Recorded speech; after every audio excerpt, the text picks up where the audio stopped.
Hello everyone. Today is 7th of November 2022 and the topic for the today's video is SDLC, that is Software Development Life Cycle. This is my first video in this topic. So let us see SDLC. So the Software Development Life Cycle SDLC is a process followed for a software project within a software organization. It consists of a detailed plan describing how to develop, maintain, replace and alter or enhance the specified software. The life cycle defines methodology for improving the quality of software and the overall development process. A typical software development life cycle consists of the following stages. There are 6 stages. So the first stage is planning and requirement analysis. So the requirement analysis is the most important and fundamental stage in SDLC. It is performed by the senior members of the team with inputs from the customer, the sales department, market surveys, and domain experts in the industry. This information is then used to plan the basic project approach and to conduct product feasibility study in the economical, operational, and technical areas. Then the second stage is defining requirements.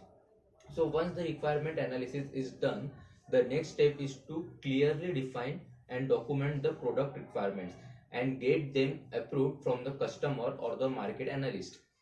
This is done through an SRS, that is software requirement specification document, which consists of all the product requirements to be designed and developed during the project life cycle.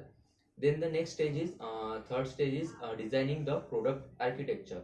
So the SRS is the reference for product architect to come out with the best architecture from the product to be developed. Based on the requirement specified in the SRS, usually more than one design approach for the product architecture is proposed and documented in a DDS, that is Design Document Specification.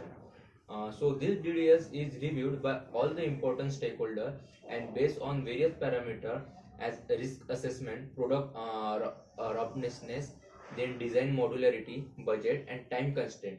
The best design approach is selected for the product. Then the fourth stage is building or developing the product. So in this stage of SDLC, the actual development starts and the product is built. The programming code is generated as per DDS during this stage. If the design is performed in a detailed and organized manner, code generation can be accomplished without much hassle. So the developer must follow the coding guidelines defined by their organization, and programming tools like compilers, interpreters, debuggers, etc. are used to generate the code. So the different high-level programming languages such as C, C++, Pascal, Java and PHP are used for coding. The programming language is chosen with respect to the type of software being developed. Then the fifth stage is testing the product. So this stage is usually a subset of all the stages.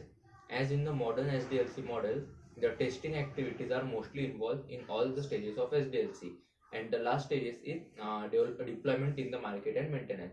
So once the product is tested and ready to be deployed, it is released formally in the appropriate market. Sometimes product deployment happens in stages as per the business strategy of that organization.